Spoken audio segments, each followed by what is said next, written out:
ہندوستان کی تاریخ نہیں پڑھی؟ ایک دن اورنگزیب عالمگیر کے دونوں بیٹے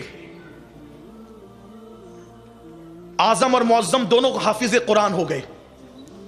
تو اورنگزیب نے اپنے بیٹوں کا جاؤ دادا کو سلام کرو. یہ اورنگزیب بھی بیچارے بڑے مظلوم ہیں. جس بیٹے کا اتنا ادب و باپ کے حوالے سے کہ بیٹے حافظ قرآن بنتے ہیں اور باپ کو سلام کرنے آتے تو کہتے پہلے مجھے نہیں اپنے دادا کو کرو. جو اتنا ادب کرتا تھا اپنے باپ کا اسی پر الزام رکھ دیا تاریخ نے. اس نے تو اپنے باپ کو قید کر دیا تھا, قتل کر دیا تھا. واہ صاحب, کیا دن دکھایا اچھے لوگوں کو, بدنامی کیا. جھوٹ ہے, مکر ہے, فریب ہے, مکاری ہے.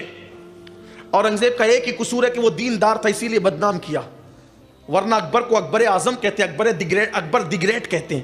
یہ اکبر اعظم کیسے ہو گیا, دی گریٹ کیسے ہو گیا؟ کیونکہ وہ منید تھا, دین کو نقصان پہنچانے والا تھا. لوگوں کی فکر ہے جو بھی دین کو فائدہ پہنچائے اس کو ڈیمیج کرو, اور جو دین کو نقصان پہنچائے اس کو اٹھاؤ اوپر, عزت دو.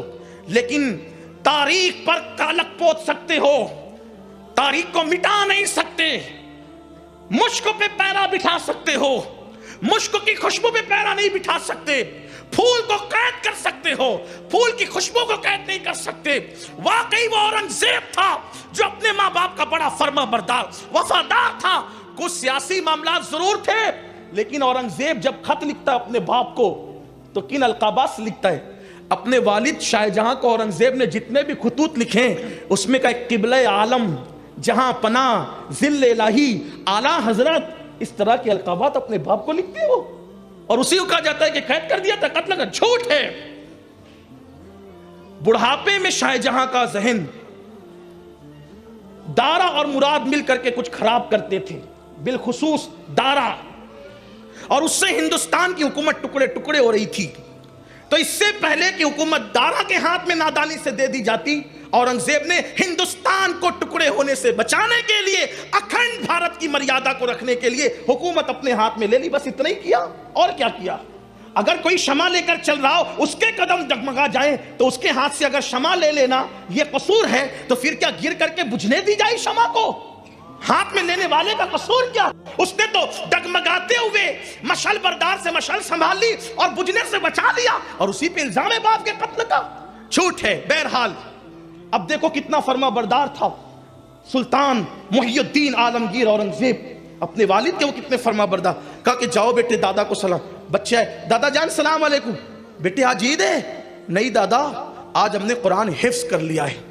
بادشاہ کے بیٹوں نے, بادشاہ کے پوتوں نے, مغل شہزادوں نے قرآن حفظ کر لیا ہے. کہا بیٹا جاؤ جاؤ یہاں سے. خوشی تو ہے, لیکن اس سے زیادہ خوشی اس وقت ہوتی, کیونکہ حدیث پاک ہے جس کا بیٹا حافظ قرآن ہوتا ہے اللہ اس کے باپ اور اس کی ماں کو قیامت کے دن وہ تاج پہنائے گا, جس تاج کی روشنی سے پورا محشر منور ہو جائے گا اور مستنیر ہو جائے گا. کاش میرا بیٹا حافظ ہوتا تو مجھے زیادہ خوشی ہوتی. یہ سعادت تو تیرے باپ کو ہے, جاؤ اپنے باپ کو سلام کرو. بچے آئے, منہ اتر گیا, چھوٹے چھوٹے تھے. دادا نے کیا کہا؟ کہ دادا کہتے ہیں یہ تو تمہارے باپ کی سعادت ہے, مجھے کیا ملنا ہے؟ میرا بیٹا بھی حافظ ہوتا تو یہ سعادت مجھے بھی ملتی. اورنگزیب اس کے بعد پھر باپ سے ملنے نہیں گئے, 6 مہینے تک ملنے نہیں گئے. 6 مہینے کے بعد ملنے گئے. کہا السلام علیکم ابا جان. کہا بیٹے آج سلام کی کوئی خاص وجہ؟ کہا ابا آپ نے کہا تھا نا جس کا بیٹا حافظ ہوتا ہے اس کے باپ کو قیامت کے دن تاج ملے گا, حضور کا فرمان ہے, اور آپ کا بیٹا حافظ نہیں. لیجئے اب آپ کا بیٹا بھی حافظ قرآن ہو کر کے آیا ہے. اور 6 مہینے میں حکومت سنبھالتے ہوئے میں نے قرآن مقدس پورا یاد کر لیا ہے. جب حکومت سنبھال کر پورا قرآن یاد کیا جا سکتا ہے تو بزنس سنبھال کر کے کیوں یاد نہیں؟ میں تو حفظ کی بات ہی نہیں کر رہا ہوں, میں تو دیکھ کے پڑھنے کی بات کر رہا ہوں. صحیح قرآن پڑھ لو اور سن لو. سب کی کتاب پڑھ رہے ہو, ذرا رب کی کتاب بھی پڑھو. یہ ایک کتاب ایسی شان والی کتاب ہے جس کو پکڑنا عبادت, جس کو چومنا عبادت, جس کو دیکھنا عبادت, جس کا احترام کرنا عبادت, جس کی تعظیم کرنا عبادت, جس کا احترام کے لیے ہٹ جانا اپنی جگہ سے وہ بھی جنت میں جانے کا ذریعہ. ایک بادشاہ تھا, بادشاہ مر گیا, بہت لوگوں پہ ظلم کیا تھا اس نے. مرنے کے بعد کسی نے خواب میں دیکھا وہ جنت کے باغوں میں ٹہل رہا ہے. کہا رے تو بڑا ظالم تھا. بادشاہ کا نام یاد آ رہا ہے لیکن لوں گا نہیں, اس لیے کہ نام لینے میں مجھے بڑی دقت ہوتی ہے, کیونکہ حقائق لوگ سننا نہیں چاہتے.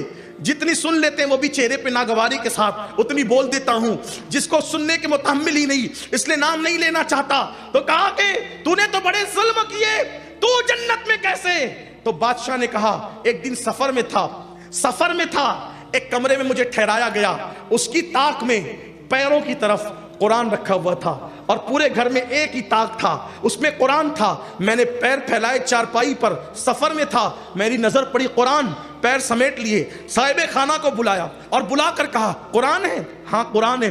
اس کی طرف پیر جا رہے، حالانکہ اوپر تھا، پیر جا رہے اس کی طرف، تو کہا پھر کوئی بات نہیں، قرآن اٹھا کر لے کر چلے جاتے، آرام سے سو جائیے۔ کہا واللہ میری وجہ سے قرآن جائے گا گھر سے؟ میری وجہ سے قرآن جائے گا گھر سے؟ نہیں، میری وجہ سے قرآن نہیں جائے گا، قرآن کی وجہ سے میں کمرہ خالی کروں گا، کیونکہ یہ اللہ کی کتاب ہے۔